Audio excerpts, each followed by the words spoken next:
Thank you all for coming. It's been a little bit a while, and this is the Sound Mitigation Committee for tonight, August 29th. We got a bunch of updates for you today. So again, thank you for coming. I look forward to sharing those updates with you. Before we do that, you want to kick that off with anything? No, it's been a long summer, quick summer, and we hadn't gotten together, so I'm glad that everybody was able to make time to be here. I think we're making some good progress, and we're excited about moving on to next steps and working together with everybody to accomplish our common goals. And again, it's your input. It's going to make the difference here in what we're doing. And I just want to thank everybody for coming here tonight and being part of this. For those of you who don't know me, I'm Nick Longo, Deputy, not Director yet. Well, you're Director. So many ways. Deputy Director of Aviation Administration, and we'll go around the room. Tim McCall, Vice President, Heritage Aviation. Kristen Milowitz, the Operations Group Commander with the Vermont Air National Guard. Cameron Sargent, South Burlington resident. Paul Connor, Director of Planning Zone at the City of South Burlington. Jesse Baker, Winooski City Manager. Kelly Conn, Deputy Director of Aviation Operations. Patrick Gallivan, South Burlington resident and representing St. Michael's College. Brandon Robinette with HMMH. I'm Brad Duncan, HMMH. Andrew Walter with the Jones Paint Group. I'm Diane Carter with the Jones Paint Group. Larry Lackey, Director of Engineering at the airport. Bob McEwing, representing Essex and former airport employee. Helen Reilly, City Council and Airport Commissioner from South Burlington. I'm Christine Ford, I'm the Chief of County Regional Planning Commission. I'm filling in with Charlie Baker, who was not able to be here today. Steve Wislowski, South Burlington School Board. Gene Richards, Director of Aviation. Say that a little.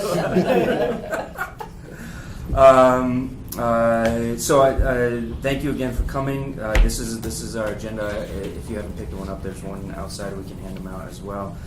We're just going to quickly go into public forum. Like I said, I'm going to give you a quick update on an array of projects, not just noise, but an array of projects here at the airport.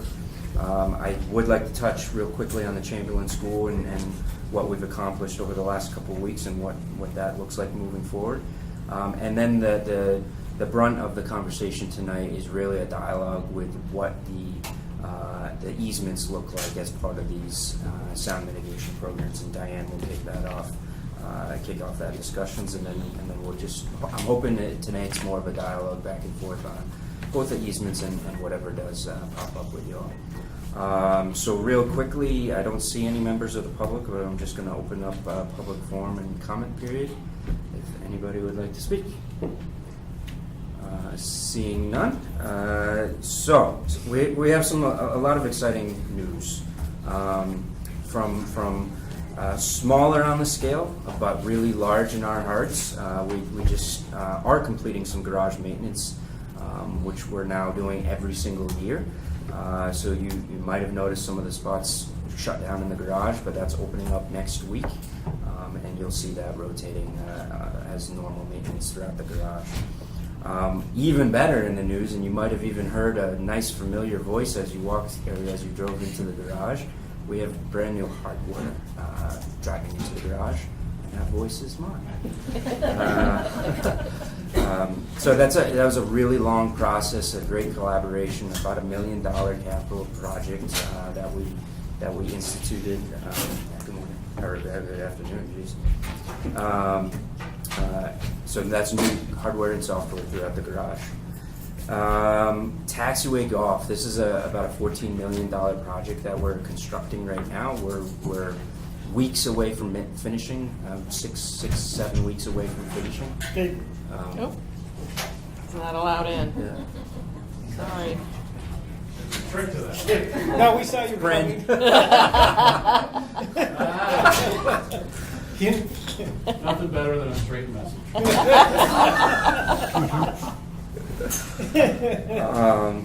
So that's a huge project, a huge stormwater system that was part of that project. So we have about 1 million gallon holding tank as part of the project, and over the course of a year, it retains and treats about 22 million gallons worth of water before so it never goes into the Winooski River, is the idea. So that's finishing up this year, and we'll start our second phase, which is another $15 million project next year. But the water retention is a big deal. I mean, if you think about 22 million gallons that doesn't make it to the river, it's really part of what we all are working towards.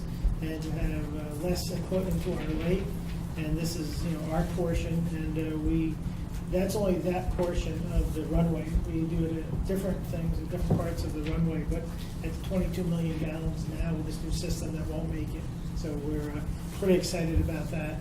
We think it's good for the whole Vermont economy as well as our environment. And it's a little bit hidden. If you look at this picture, this is the north side of the airport. Here's our terminal. Here's Winooski, Wilson Road. And here's Airport Drive onto White Street, onto Airport Parkway over to Rockhill, just to get your bearings. So the portion that we're under construction is this portion right here. We're just about completed. Like I said, we're a couple weeks away. The stormwater retention area is about a football field's worth of concrete on top. Now it's completely underground right there, so you probably won't even see it anymore. And the second phase, which will start in 2020, is completing from where we ended this year to this section over here. You can see some asphalt right there. So that'll complete a full parallel taxiway. And as in the context of noise, this actually reduces the ground level noise out to the neighborhood. We're removing this taxiway that you see in the picture and relocating it 100 feet closer to the airport. So that ground level noise will be reduced in that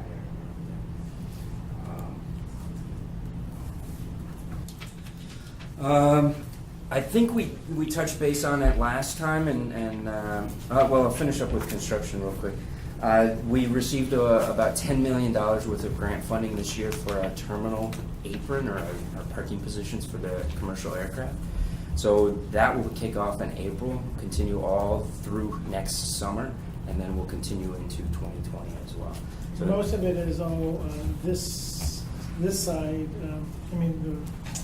The terminal is blocking it, so it's not open to houses. So it'll have, as far as the noise projecting out, it'll be muffled, by the terminal.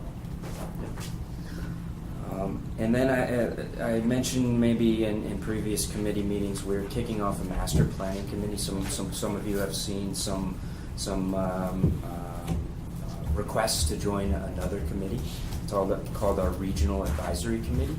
And we're kicking this, it's about a 2-year process for us, just a very, very large master planning process. And this covers everything from how our airfield is designed and laid out to some of the what we call landside or the neighborhood, or what we've seen in some of previous plans, both with the Chamberlain Airport Neighborhood Planning Committee and with our noise use reuse plan, but also terminal. Some of our partners at the airport, both Air and Army National Guard, Heritage Aviation, we have a collaboration to truly look at the entire broad aspect of the planning process for the airport. Very similar to some of the municipalities through their town plan process. And then lastly, I'll end with just a quick update on our operations. We're seeing significant increases in passengers this year. Just in July, we just finished, a couple weeks ago, we just finished our July numbers. We saw a 19% increase in passengers. That equates for the calendar year to almost 50,000 more passengers this year than last year. So the commercial aviation is growing at a fast pace this calendar year. We continue to work with our airline partners. We have what's called Mainline, which is operated by the logo of these aircraft, like Delta, American, and United, are larger aircraft, more reliable aircraft, and now we're offering not more destinations, but more airlines going to destinations. So Delta Airlines is now going to JFK as well as JetBlue, and then United and American both go to Chicago, which is great for all of us because it's just competitive fares. It's competitive all across the board when that happens. So 19% increase in July for the year. Haven't finished the numbers quite yet through August, but we're looking at a projected number of 12% increase overall calendar year. So that's that 50,000 increased passengers. And that's just boarding. That's just on people boarding the aircraft. So total is about 100,000 additional travelers this year. And that's really great news, for Burlington Airport and the surrounding community. Those people are not just coming into the airport and leaving. They're going in, they're spending money, they're coming in for business, many different reasons. And I'd love to take credit that it was something that we did, and it is partly what we did. And it was being ready for it by having the relationships with the airlines and having the main line. Without the main line, we would not have been able to carry it with regional jets. So each airline has put up the main line. It's made a huge difference for passenger experience flying in and out of Burlington with reliability and space as well. So we feel really fortunate by how good the airlines have treated us. I think it's a win-win. We've also worked really hard not to give them increases. It's an easy thing to do when you're balancing your budget is to pass it on. But in this case, when you do that, you could potentially lose service. So we are very disciplined with our numbers, and we have, I think, been a very good partner. Even last year, we came out with an excess of around $600,000, and instead of having to give it back to the airlines, we asked that they let us keep it and use it for infrastructure, in which they let us do. So we're very lucky. It's a win-win relationship so far, but it's something that we have to covet, take care of in every way, because it's a day-to-day thing for them. It's about profitability, and they can be anywhere in the world. They don't have to be in Burlington. So Nick and I were actually last week on the road and visited them, and a lot of airports our size don't get that opportunity to go to headquarters, and we have a good relationship, and we had good meetings. So they didn't promise us anything, but they listened.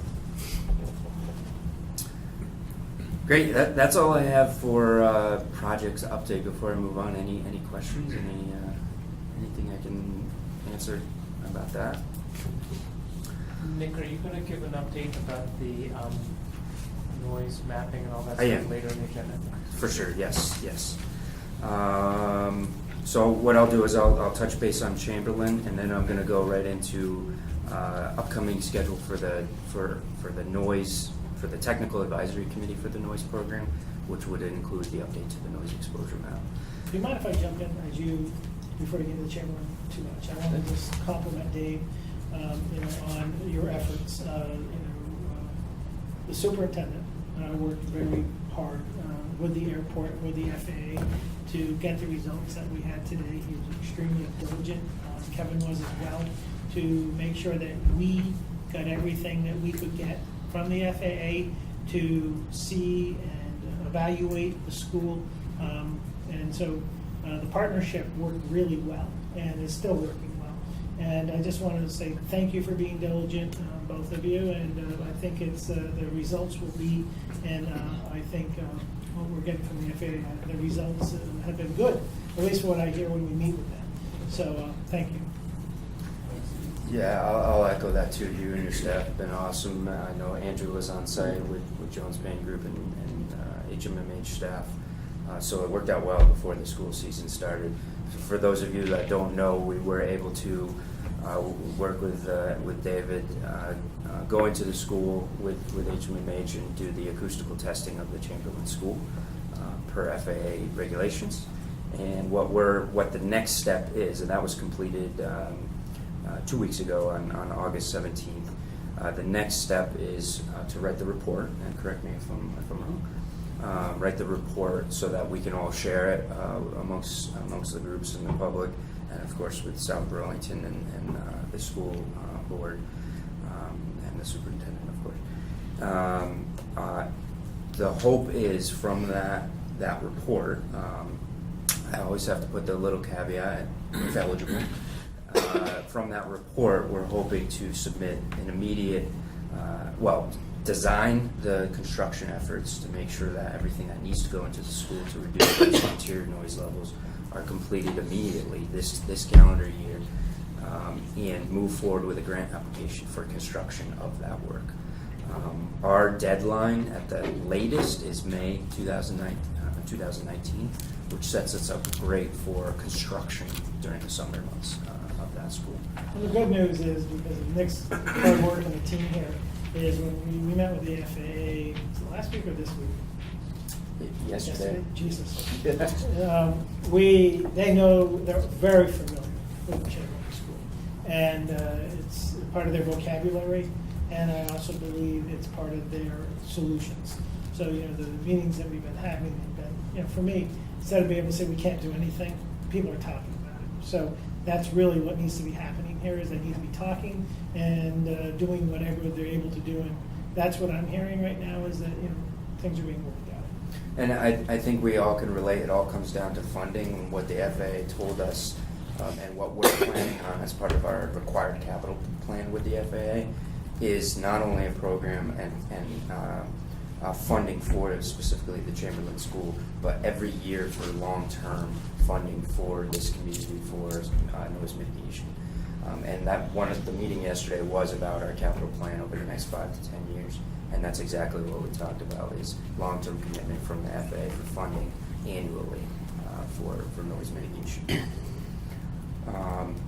It's actually really exciting, where we're heading, that we have tools to work with and something to talk about. It's not going to just be the sound that's coming from the airport. It's like, what can we do to modify that, work with it, and make things for the people who are bothered by the sounds of the airport. It gives them the opportunity to say they can participate in the action and maybe do something that would help muffle the sound as well as make their homes more energy efficient. So how is that different from the NCP grant application, or is it the same, one and the same? So the NCP is funded. The NCP is funded. The program, the study is funded. But the idea is the study would then lead to FAA funding to implement that. Correct. So is that the same grant application as this long-term CIP commitment, or is that a different funding? Every stream? year we have to put in a different grant. So the CIP plan just outlines the initiative for funding for every single year, and then every year we'll get into the details of which house, what are the construction costs, we go out to bid, of course, and submit individual grant applications annually for the groups of houses. And the way it typically works, from what I hear across the board and other airports, proximity to the airport and then working our way out. So is what's different about this conversation with the FAA, sort of the FAA, though of course funding is dependent on Congress, et cetera, that it's a more long-term strategic plan for it, as opposed to, are we going to get funding next year? We don't know. Correct. That's sort of what makes this different from prior conversations? Correct. Without this funding being on that CIP plan, at least for a 3 to 5 year period, then even if we submitted the grant application, the likelihood of getting that funding is lower.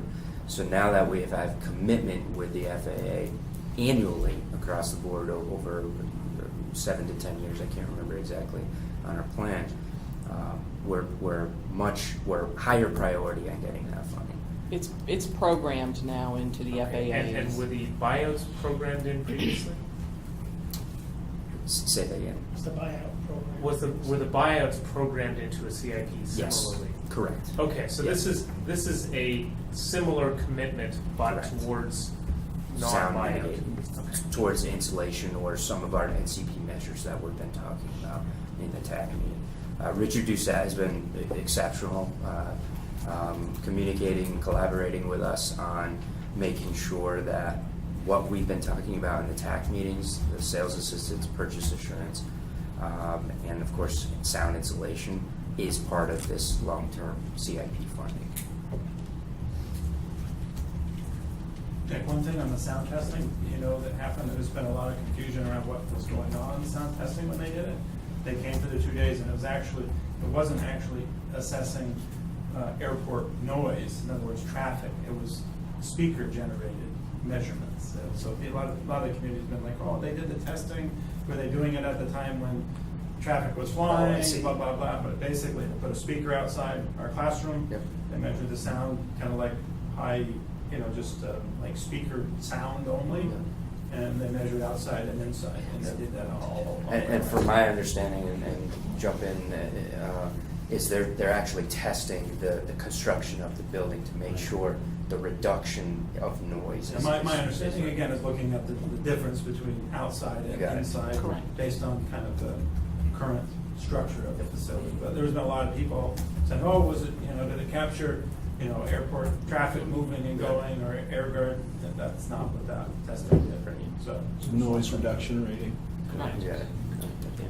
Yeah, there were actually events where the Air National Guard was doing operations, and we couldn't do the testing at that. We had to wait for those to finish because the ambient noise would have been disruptive to the testing. So there's a microphone outside, a microphone inside, the noise generator outside, and then you're capturing the data on the performance of the wall.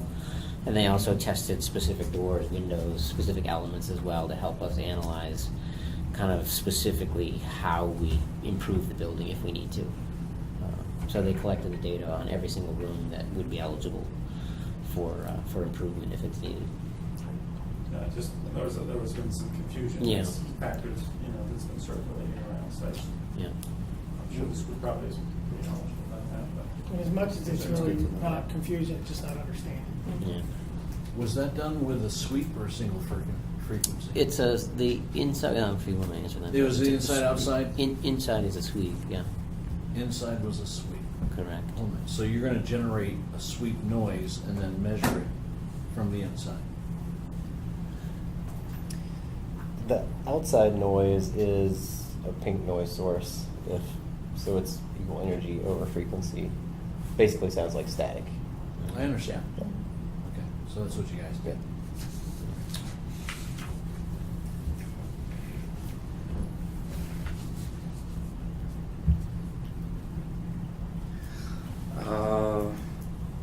Any questions? I don't want to move on if we want to talk more about that.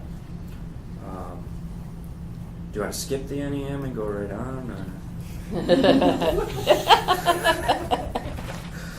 So, our draft schedule brings us to a full publishing of the noise exposure map on December 4th, first at this committee. We'd like to present the full draft document and map to this committee on December 4th, and the following evening on December 5th, we are planning on holding a public hearing of the noise exposure map, which will be right here at the airport.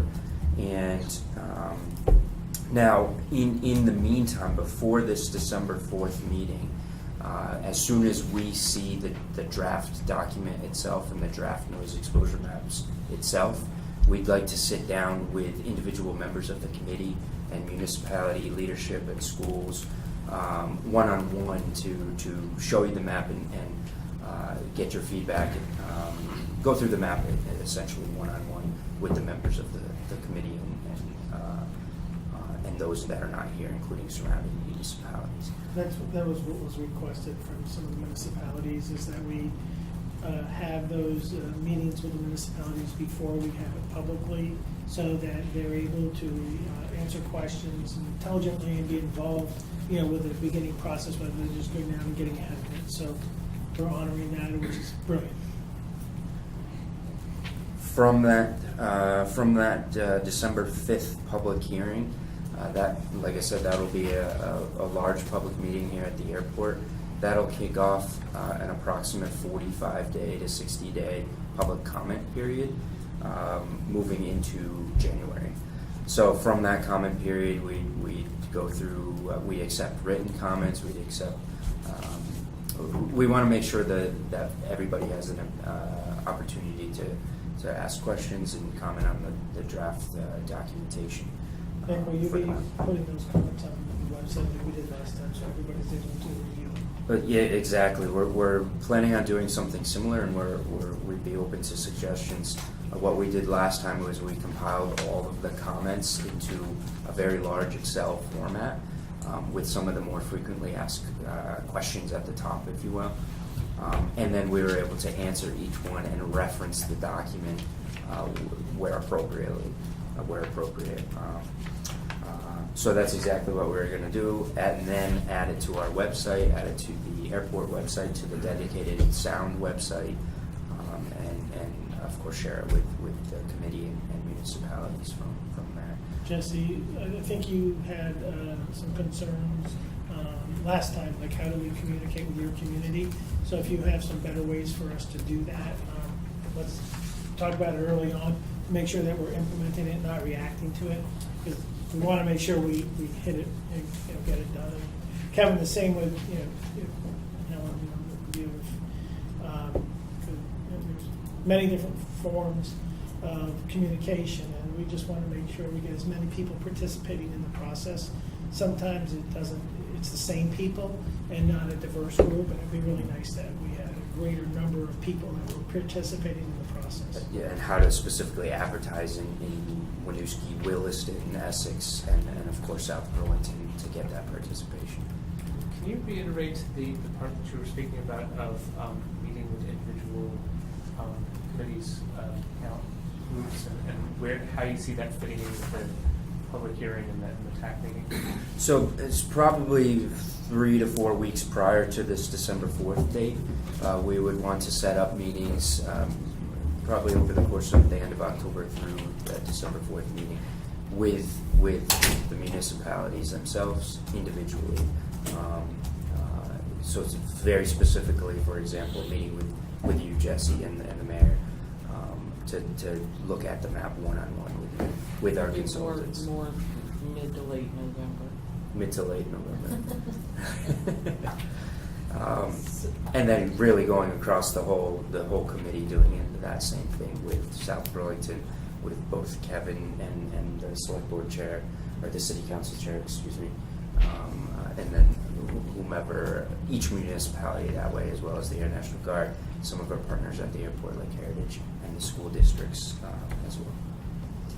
So going back to Jean's earlier comment about pushing out information, I think one way for that to be effective is to push out what's actually going to be presented.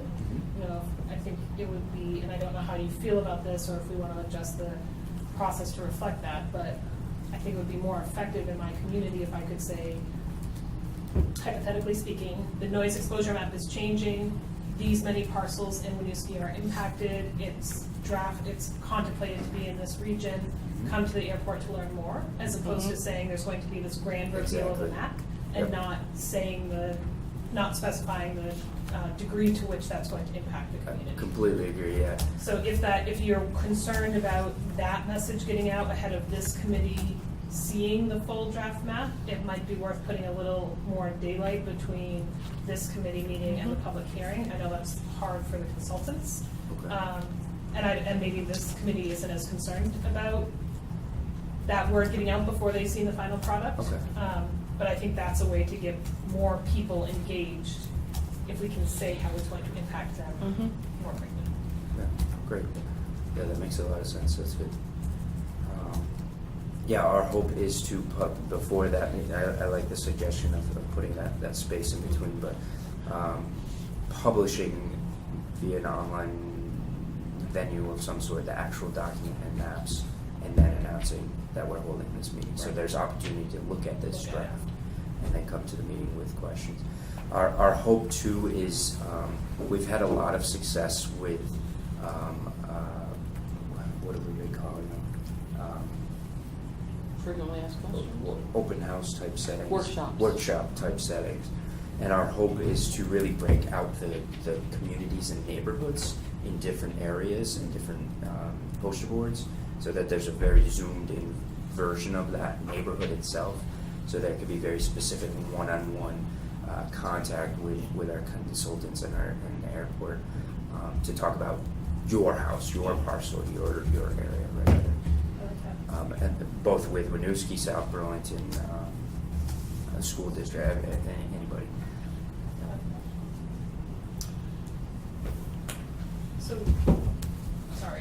one more question before you move on.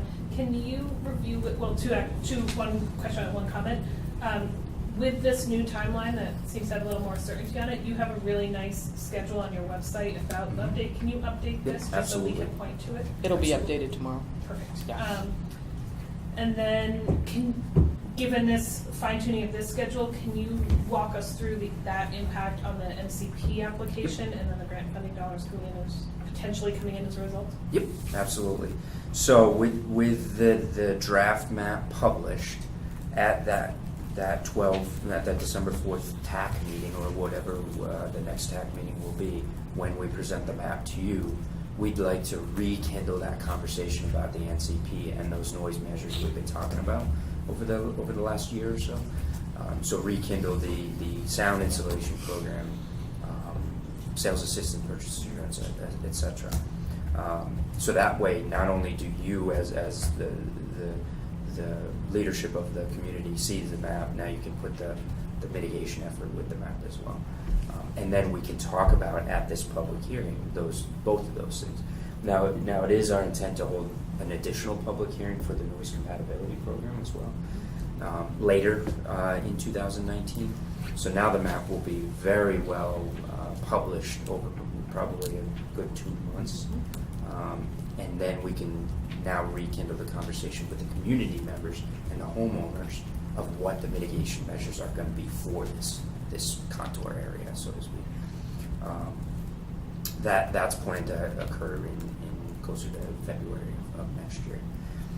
So our hope is at the next TAC meeting in December, we talk about the NCP, which really should kind of wrap up the NCP process.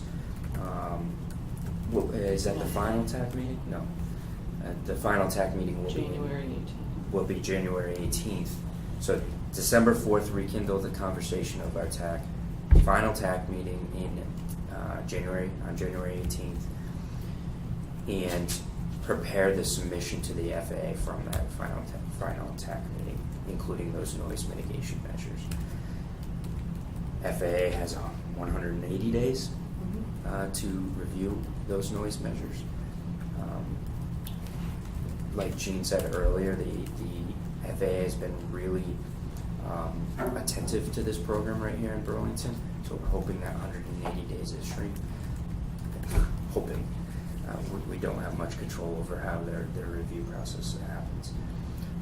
From that review, they approve those noise measures. Let's say sound insulation is one of them that they approve, and now we're able to access grant funding for the contour area. Stepping back just a quick second, the noise exposure map on 12/5, we're publishing it, 45-day public comment period. We're compiling all the questions, answering all the questions, reviewing the draft document itself, editing it if need be, and submitting a formal documentation to the FAA, which they accept that map, and now we have an accepted map, and then we move forward with the NCP noise measures and have them do that review period over that 180-day period. So picking up from where we were in the spring with the Technical Advisory Committee, my recollection was that we were going to have a TAC meeting in which, knowing where the noise exposure maps are, that the stakeholders would have a chance to provide feedback and recommendations, and then somewhere following that there would be a draft of showing here's what mitigation measures are proposed that we have the opportunity to provide you feedback. Is that still lined up in this? That's our hope, that when we sit one-on-one with the municipalities and the neighbors and the members here, that you'll have the opportunity to review the map, share the map, and come back to that December meeting with kind of an recommendation of noise compatibility. Well, I'm saying once the one-on-one meetings, you have an idea of what the map looks like. You already have an idea of what the noise compatibility program measures are. So now that's really kind of where those two meet. And then at that January meeting, get the final consensus of what the communities truly want. So we'll have the public meeting in December where we're rolling out the contours and the noise exposure map. We'll revisit the NCP measures we've been talking about. And then that'll give you an opportunity to have, here's where the impacts are, here's the options we're considering. You can go back and have conversations with your respective groups. And then in January, we'll come back to try and tie up the recommendations for the NCP now that we know where the contours are and who's impacted and what our concerns are. And give feedback to the airport on, now that you know where it's impacted, what programs are you favoring or not favoring. Tonight we're going to touch a little bit more on easements, try to move that forward a little bit. But there will be a time for you to have the map, have the NCP programs, look at them both, and then come back and we can have a discussion about what programs you're interested in implementing or not implementing. Perfect. And the other element of this was the NCP, we focused rightly a lot on neighborhood issues nearby. But there are a whole slew, as you've shown us, of mitigation measures, whether it's moving the taxiway or operational things or monitoring things. Where in this process is the appropriate time for stakeholders to provide ideas and recommendations? That would be in unrelated to the sound insulation, the other types of. I would like to have that conversation in January. That would be my recommendation. Okay. Even though that's the last TAC. Well, remember we're gonna have to sort of decide what we want the program to be. Then we're gonna have to wrap that up. That'll be we'll have a draft, and then we'll have the public meeting. So there'll still be some time left to do fine tuning if we need to. Okay. So as just as a for instance, and okay. I'm making monopolizing, but one of when we went through the training about a year ago on all the different aspects, one of the things we were shown was the approach cones for both aircraft and for helicopters. And one of the things I think we'd be interested in exploring is, are there any opportunities for our partners with the helicopters to have preferred, there's two as I recall, there's two possible approach areas, one's over the neighborhood, one's over an industrial area. If we wanted to have it explored as to see, is there a way to have a policy considered that would prioritize one over the other one? Obviously that would need to be looked at by all the flight folks. When in the process should we be making a recommendation like that so that it's not sort of a last minute thing? Or yeah, I would say between now and the January meeting, the airport is always open to looking at those operational, I would call those operational recommendations in the NCP. Between now and that January meeting, we would accept those to look at the draft, to look to input into the draft NCP. That way, once we see those recommendations, we can enter into draft format. So at the January meeting, you can see those draft language in the NCP document. So I think that originally we didn't contemplate doing a lot of operational changes. When we originally started the process, it was we wanted to update the mitigation measures section of the NCP and get that moving. I think that if there are operational considerations that need to be looked at, we can do that. I want to be a little bit careful about how that gets recommended in the NCP, because if it does affect flight tracks or how noise moves over the ground, that may stall the noise exposure map approval, because they're going to say, oh, you're moving planes around, now the noise is shifting, now let's start over. So if these things can be voluntary recommendations, or we can talk about it sort of outside of the study process so it doesn't slow down the study, I think that's what you're amenable to. Yeah, But yeah, I'm that's concerned exactly that what I if was we're gonna say. moving any flights around, then that affects the maps. And we want to But be we're looking mindful. for an approval from the map for what, 180 days out from when it is made public, right? Or is it after the 45 to 60 day? Well, it's an acceptance. An acceptance. Yeah. The map is generally accepted when we submit Yeah, it. did you do everything you're supposed to do in the planning process? There's a checklist. I understand, check. there's a Yeah. checklist there, but. The and then NCP is what the 180 day. Yeah. The compatibility program is the 180 day. So we approval submit the process. NEM, it gets approved, we have a comment period for the NEM. We begin the NCP. Switch it around. We start the comment period for the NEM, we end the comment period for the NEM, and then we submit it to the FAA. The FAA accepts it based on this checklist, Yeah. and then about overlapping on that time, we're going to start picking up the conversation of NCP. So why wouldn't that be the time, as Paul suggested, that we might consider operational changes? The NEM has then been effectively blessed. I see. After you go through after we submit to the FAA. Yeah. Yeah. What Diane said, these operational changes don't have to happen during this NCP process. So the real goal of this NCP process is to access federal funding for residential areas within the noise exposure map. On the flip side of this, I get what you're saying. You change your operation. Potentially, you change some of your operational characteristics. You might mitigate some of that contour Well, line. and only because in the first half of our committee meetings, there was a full report on all of the different efforts that have been made and what's the progress on those. So that those, at least as a semi-layperson, those appear to be, this is our overall strategy related to noise. A significant part of it is neighborhood, but there are also all sorts of other aspects of it. And we want to make sure that we're inserting ourselves in the correct time to always be helping to, improve how, tweaking to get to the best we possibly can and not missing opportunities such that we say, well, it wasn't in the NCP, so we can't consider an operational change until the next NCP 6 years from now. Gotcha.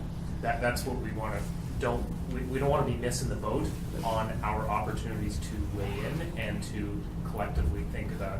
What is your thought? What is your thought on the timing of that? Does it work that over the next between now and the January meeting? I think that makes sense Looking at it. from our end, and we're just essentially a lay body. We understand that there are other considerations, but we want to make sure that we're getting things on the table. Right. How to. And if you submit those, we might be able to have that dialogue on feasibility of some of these operational changes. Yeah, from an operational standpoint, Nick, right? They don't always drive the need for funding. So therefore, in an NCP, I mean, if you were to put it in an NCP, right, that would drive for those things that you need funding for in order to accommodate those operational changes. That's why you put it in an NCP, right? But if you had an operational change which didn't require any money, would you put that in an NCP? Well, generally, the operational changes are more administrative type Yeah, of that's what I changes thought. that might not need, Yeah. generally don't even need funding. It's more of That's what I mean. working with the airport partners. Mostly, probably Right. what we're talking about is air Run-up traffic partners, locations run-up or- locations, yeah. things like that, Yeah. Right. which would be instantaneously changing or amending policies at the airport. Yeah, so it generally wouldn't access any funding, but at the same time, we'd want to look into that, and I agree with Paul, get those into the conversation of this current NCP. So I have one other question. Helen has a question too. Oh. We'll go to Helen right after George. Okay, go ahead. No, go ahead, George, you finish. No, and the only other question I had is the NEM that's going to be published in December, that will integrate the F-35 contribution. Correct. And is it going to use the INM or is it going to use the EADT? The What- AEDT. Okay. noise map and the AEDT. Noise map for the F-35, Yeah. for the military operations. Right. But if memory serves, you're not going to use basically the gas mapping or the pollution mapping or anything like that in the Correct. the Just noise. AEDT, just noise. Correct. Yeah. Okay, my question was regarding the noise mitigation opportunities or options for the school. Is that separate from this? Is that another process, or does it get folded into the NCP? So under our Good question. current NCP, the school is eligible for sound insulation. So with this, which is the whole reason we were able to access the funding for this acoustical testing. So that acoustical testing, once we get the report back, will determine what the construction elements are needed to reduce the interior noise levels. So that is kind of, in a way, separated Yeah. from what we're talking Part of the about. old program. Yeah, right? it will not, you can move forward on that, it will not be included in the new NCP. It's part of the old Oh, program. okay. It's the existing program. Okay. What about if there potentially are schools in Winooski that are Correct. affected in the new noise map? Or they then need to be part of this NCP, new NCP? Correct, those public buildings will be identified if they're churches, schools, places of worship, and those will be identified in the noise exposure map, which is more than just a map, it's a study. Right. And those buildings would be eligible for mitigation under the new program. But it probably won't be rolled into the new NCP request, or will it? It would, that would be something we would It would. discuss when the map comes, if there are schools in Winooski or Williston or Yeah. I don't know, Essex, wherever the contour goes, then that would be something we would say, these would be eligible. Do we want to place that into the NCP for mitigation for those buildings? Thank you, Helen. So just picking up on that, so my understanding is we have the current in place NCP, which is what's funding Chamberlain. Chamberlain. Correct. And then concurrently, we're working on an updated NEM and NCP Correct. that will be finalized this winter, Correct. early spring. And then Nick, when you were giving your update on the NCP, you kind of stopped at once that 180 days is passed for the NCP, then we can access grant funding. Does that mean that funding is then just there available in your long-term CIP request, or then we put in the grant application, so then that application is written next summer and fall for construction in 2021? Correct. 2020. Right. Well, there'd through have to be 2020. testing. Yep. And it depends on what it's going to be. So the grant's going to be just like the Chamberlain School. It's going to be very specific, whether it's residential and which houses, It's also whether it's closest to the airport, correct? Nick? yeah, it's always going to be the proximity closest to the airport, working our way out. Whether it's a public use facility or a place of worship or et cetera, it's going to be very detailed to what we're going to be doing after we do those acoustical testing measures on whatever is required. So just to maybe state the obvious here, the impact of that means Chamberlain, which I'm very excited and happy for, will have the correction before the F-35s arrive, and any additional corrections will be made 9 to 12 months after the F-35s arrive. I would say starting 9 to 12 months after that for 10 years. Yeah. And the other thing to keep in mind is it's not a limitless pot of money. So Sorry. So there will need to be some discussions about prioritization. Absolutely. Yeah. So, and that was actually gonna be my including next type question. of use, whether it's educational should be prioritized or should it be residential. That was Or- going to be my question. Yes. So is that going to be a question that is going to need to be wrestled with? Correct. There's $10 million. Do we want to do the schools or the first 20 homes? Correct. Is that It's gonna that be type of discussion. Okay. And is that, I presume that's overall for the airport? That is, and It's I not- would it's not say, by sub-jurisdiction, for instance. I would say so. So it may be a question of like homes in South Burlington or schools in Winooski. Potentially it could be. I mean, I think. Let's go. Woo! You got us. We've been waiting. Friendship's over. There are 6 of us here. Really strong. I'm just kidding. We're all in this with Yeah, James. Sorry. Is there any schools currently that you're aware of, in the potential area, like in our current one, or not? Other than, Well, Chamberlain. Chamberlain is There the are only some. Do daycares qualify? They Or- do. So there are some daycares and other educational type Yeah. facilities in hospitals or places of worship as well. I know currently and your Noisy Exposure. schools are, I mean, I don't know all your schools, I know that you have one up by McDonald's. That's the only one.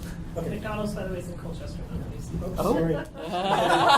Just for the There's record. a Colchester facility, one is. But that's our educational complex, so public schools, every K through 12 is there, Okay, and pre-K through 12.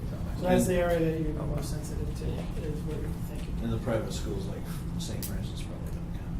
And then. No, well, they count, I think, They do well, count. unless the Sure. map Yes. really changes, I think they're gonna be well outside, I'm hoping they're gonna be well outside of it. St. Michael's, as well as that. That would qualify if it were in a Great. contour. But sort of back to the prioritization, one thing that Richard Doucette from the FAA has been very clear on is in the New England region likes to start in the highest noise contours and work their way out. So if there are a lot of homes in the 70, contour and the school is in the 65, which he would want to see the money go to the homes in the buildings in the higher contour before the homes or the buildings in the lower contour. So that was a big topic of discussion for Gene and Nick in dealing with the FAA on the Chamberlain School because of its proximity in the contour. So And is that done by sort of bands of contour, or is it 69 is louder than 68.5? Or is it sort of 65 to 70 is a band, and so we can... well, you can look at it both ways. Some airports look at it in 1 dB contours, and they go everybody in the 69, everybody in the 68. Some do it block by block, so a whole block is getting done if you're doing sound insulation at a time. So it's something that would be developed once the program gets approved, but it's a topic for discussion. So is your vision that once we get to that, we haven't adopted NEM, we haven't adopted NCP, and then we go through that prioritization conversation? And is the airport's intention that prioritization conversation would happen with the continuing sound committee? Yeah, that's a great idea. Yeah, I We think it haven't has really- to be. We hadn't thought about it. No, we to be haven't. honest with you, but we would be, I think that makes a whole lot of sense. I mean, we're well versed on the topics and programs, and I think if we could stay united, it would only benefit the program. And look at it at the perspective of a long-term planning, but then an annual planning as well, detailing each one with the prior year's grant or something like that. Of course, we're going to need to involve the residents or the owners of the buildings or whatnot, which is up to them whether they want to be included or not, which shifts everything, of course. Yeah, the more we can stay at a higher level in the NCP, the better off we are because it gives us more flexibility. Gives you more flexibility as you get down into the nuts and bolts of implementing it. If you put in your program, you're going to do this house first and then that school, you're locked into that. So.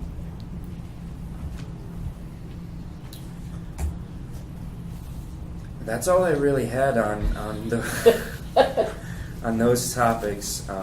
Thank you. So I guess the gist of it is our next TAC meeting is to be determined right now. We'll go back and relook at that.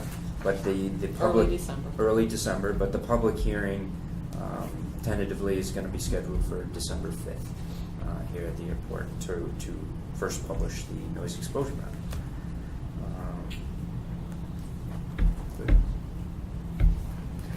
Easements? Okay.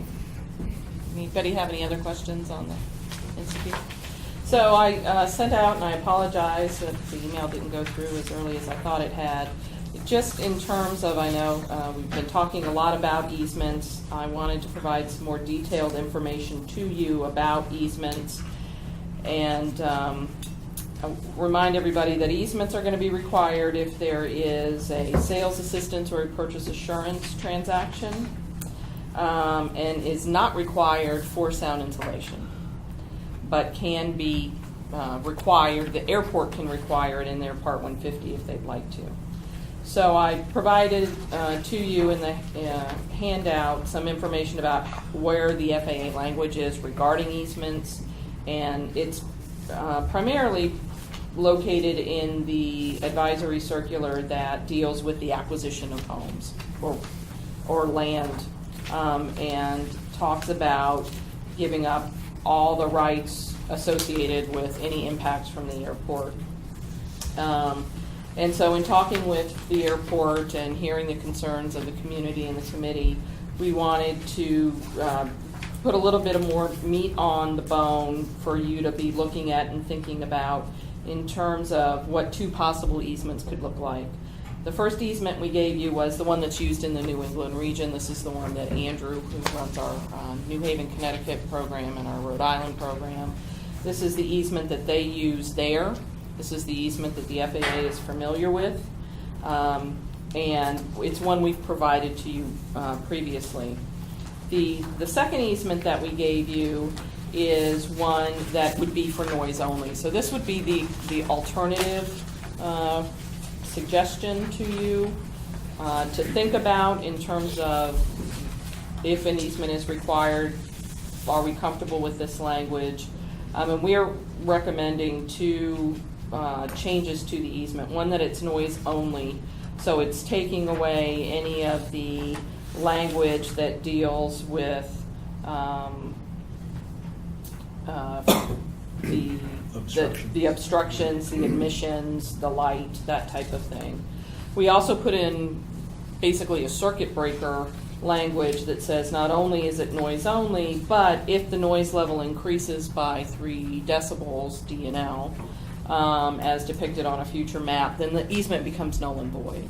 So if the noise grows, contour grows, it sort of recognizes that when the people originally entered into that easement, it was for an expected level of noise, and now it's changed, and so they shouldn't be held to that.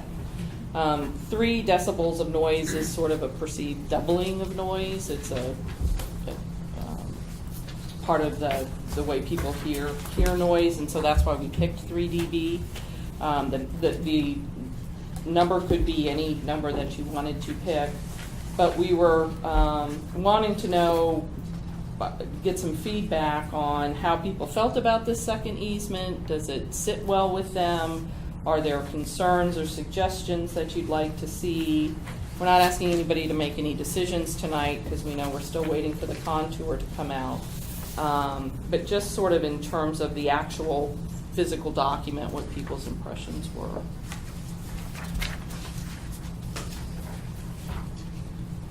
And I'm sure, Paul, that you would love to start the conversation. I actually don't have my hand out. Oh. But I can and say that as a general statement, this appears to be responsive to the feedback that we've been providing, which was to have, was the 2 things that you raised. Mm-hmm.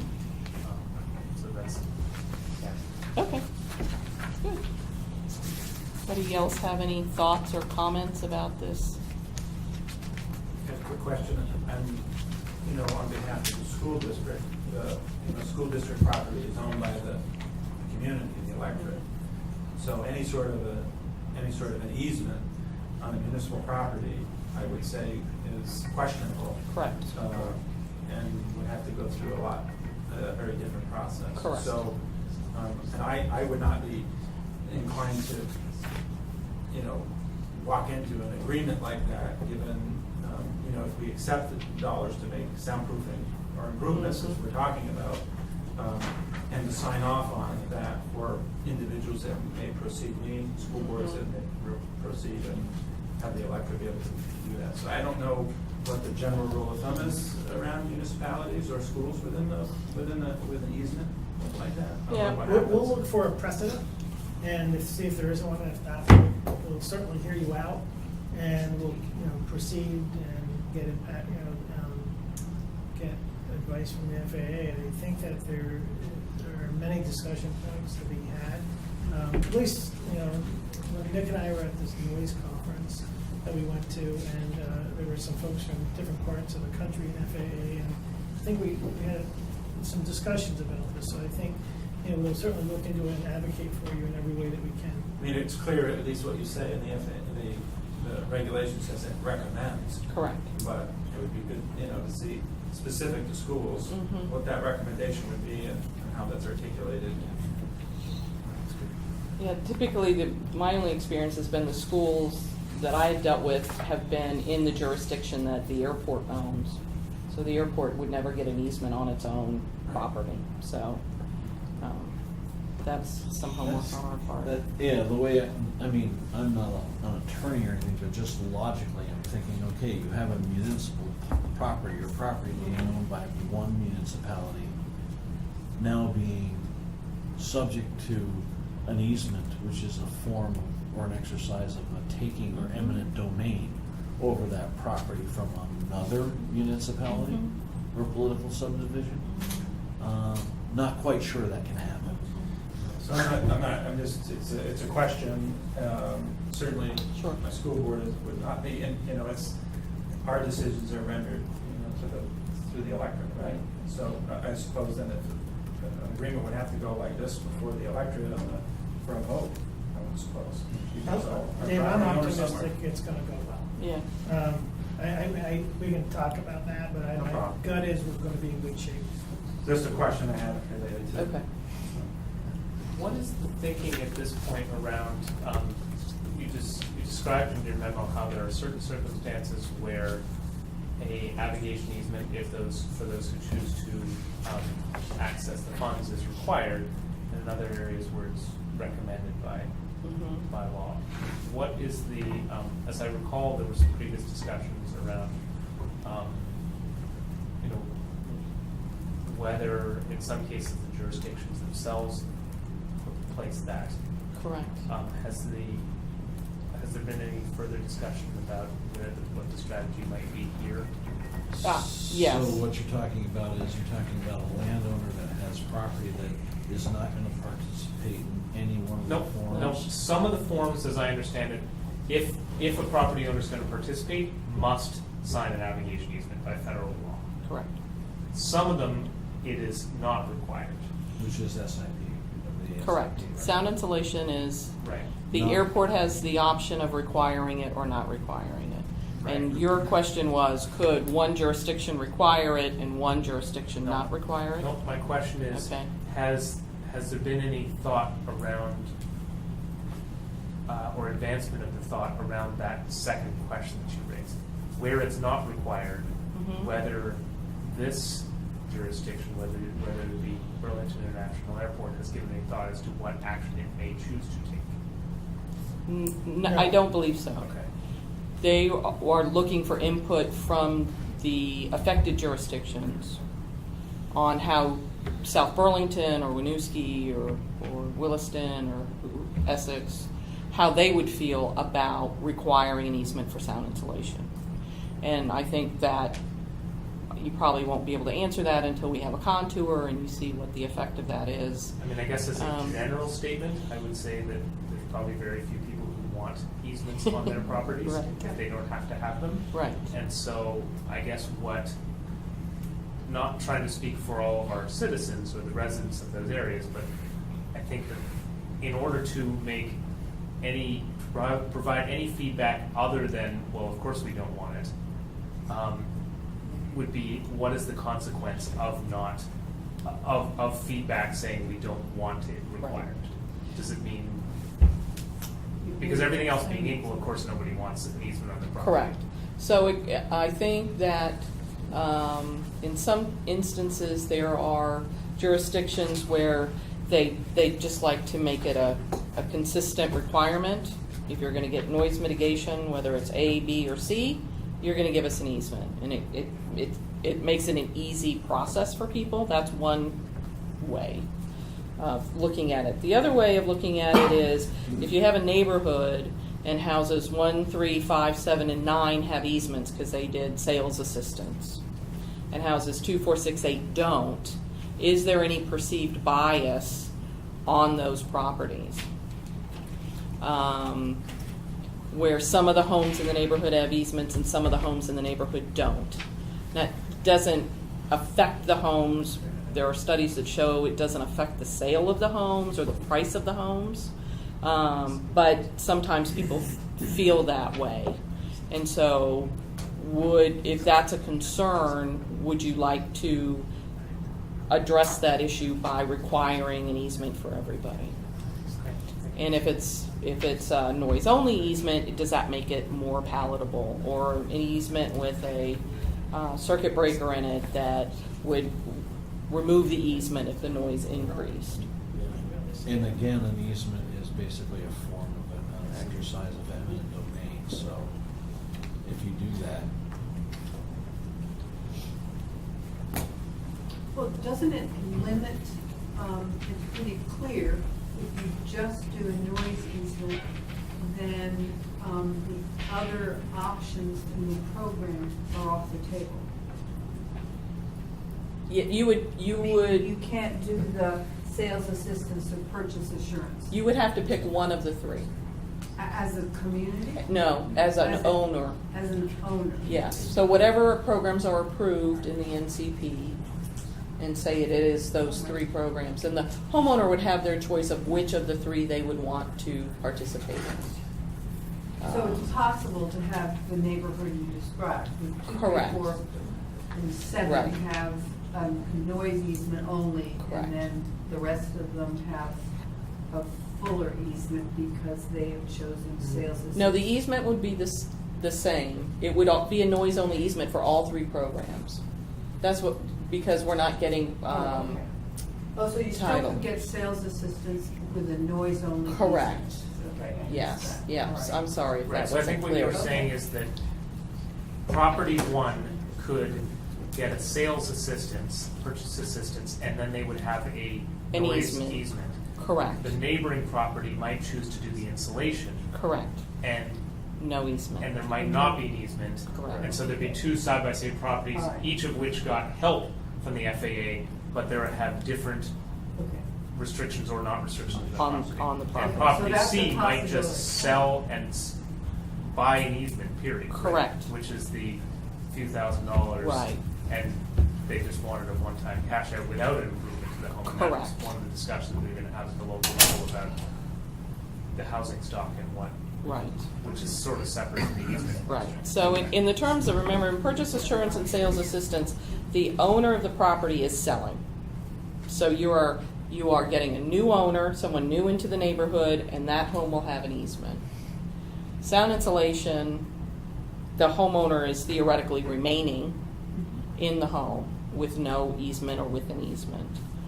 Or you could do sound insulation and then sell your home and move, but that home would have no easement on it. So it's sort of thinking about it from a longer term picture. And it may make sense in the context of what we're recommending for an easement, that there is those thresholds of voiding out the easement if the decibel levels increase. It may make sense to require an easement for sound and for all the programs. Of course, we'd be looking towards the municipalities for feedback on that, and of course, our city council and our attorneys on this as well. So what do you do with homes that are up to 75 or greater? Typically acquisition.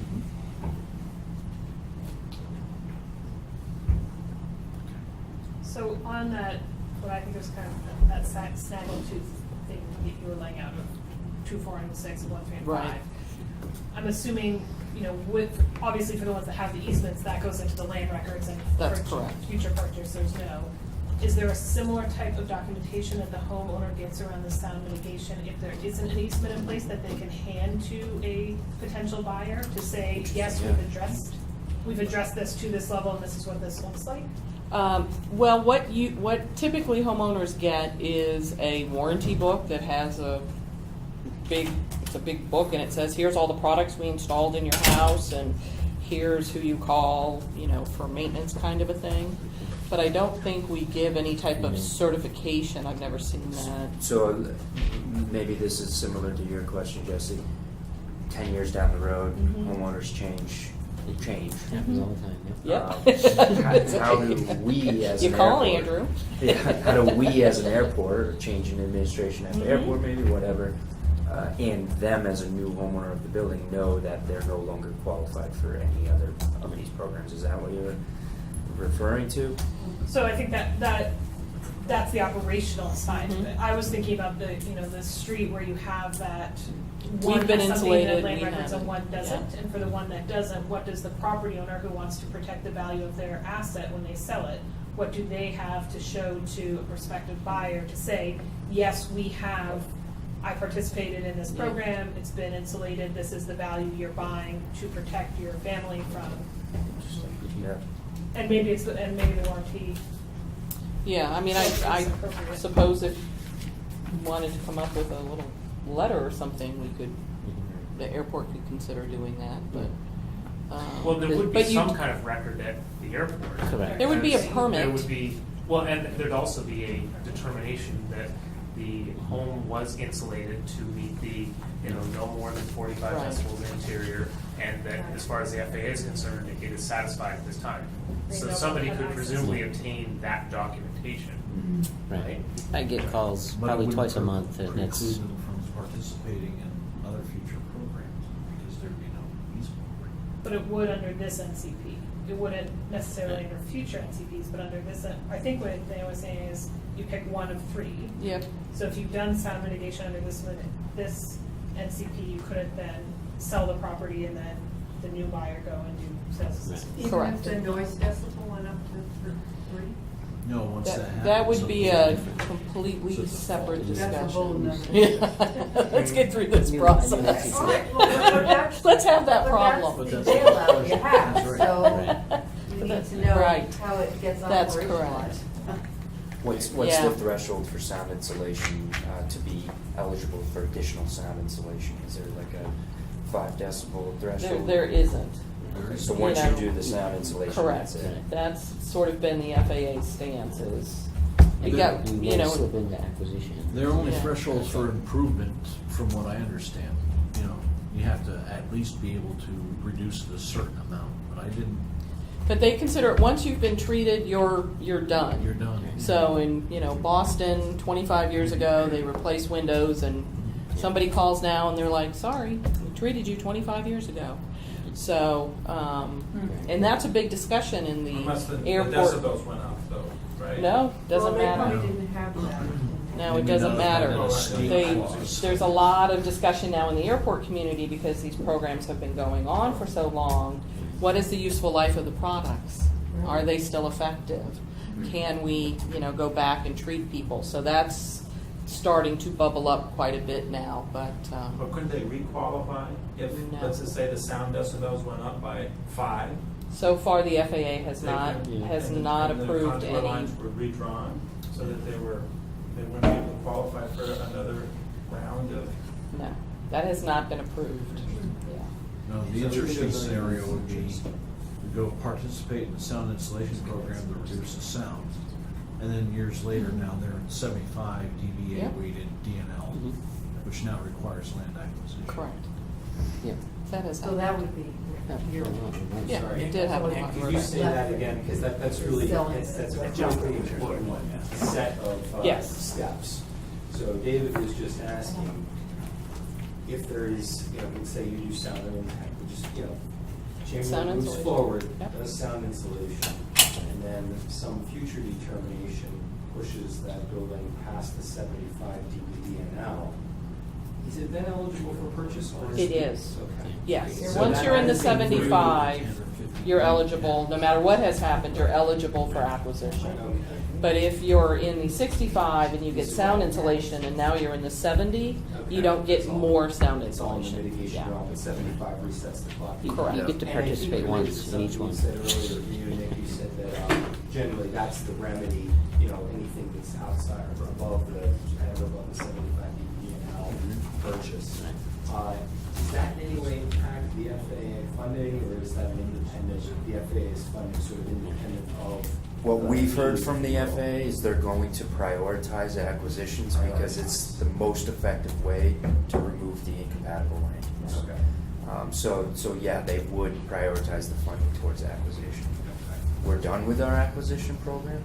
So in our current noise exposure map and potentially this new noise exposure map, that won't change. We don't know, and we don't know what, a decade looks like or longer. But yeah, the priority would be given to acquisition, and it would change that capital funding plan. Thank you, this was very helpful. Yep.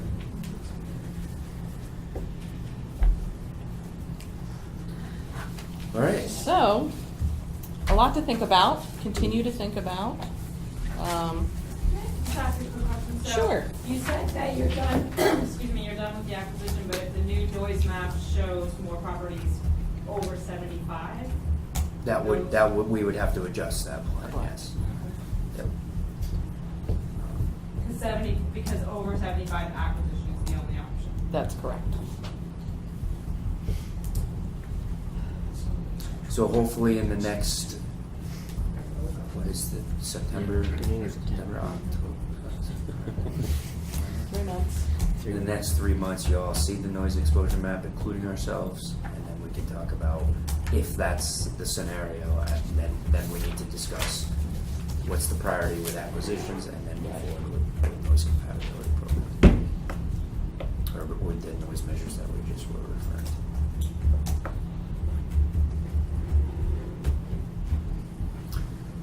Clear as mud? I think this has been a really helpful Yeah. conversation. Good. This has, clarified something. All right. Any other questions? Yeah. Thank you.